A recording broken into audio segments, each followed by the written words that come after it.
একটি সুন্দর সকাল, স্নিগ্ধ শীতল ঠান্ডা বাতাস, সাথে ঝিরিঝিরি বৃষ্টি।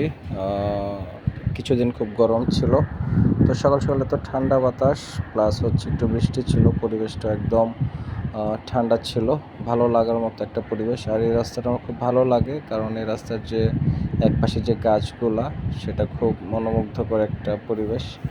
আসলে এরকম সবুজ বৃক্ষ আস্তে আস্তে অনেকটা কমে যাচ্ছে, এরকম দেখা যাচ্ছে না রাস্তার পাশে, যার কারণে হয়তো আস্তে আস্তে ওয়েদার অনেক গরম হয়ে যাচ্ছে বা পরিবর্তন ঘটছে। তো অটোতে ছিলাম, যাচ্ছিলাম, ভালো লাগতেছিল, ঘুরতেছিলাম এবং গন্তব্যে পৌঁছে যাওয়ার চেষ্টা করতেছিলাম। অটোতে আমি যত দূর যাচ্ছি ততই ভালো লাগতেছিল, কারণ রাস্তা ছিল ফাঁকা এবং পরিবেশ ছিল একদমই ঠান্ডা। তো যেতে বাংলাদেশ মেশিন টুলস ফ্যাক্টরির সামনে দিয়ে ওভারটেক করতেছিলাম।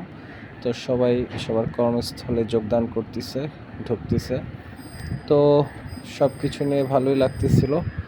আশা করি এরকম একটা সুন্দর পরিবেশ আরও সৃষ্টি হবে, আরও তৈরি করা হবে, কারণ আস্তে আস্তে গাছপালা কেটে ফেলা হচ্ছে। বেশি বেশি আসলে আমাদের সবার বৃক্ষ লাগানো উচিত, গাছ লাগা, যাতে পরিবেশের ভারসাম্য ঠিক থাকে। তো যাতে নেক্সট প্রজন্ম সুন্দর একটি পরিবেশ পায়, সবুজ বৃক্ষ বনায়ন দেখতে পায়।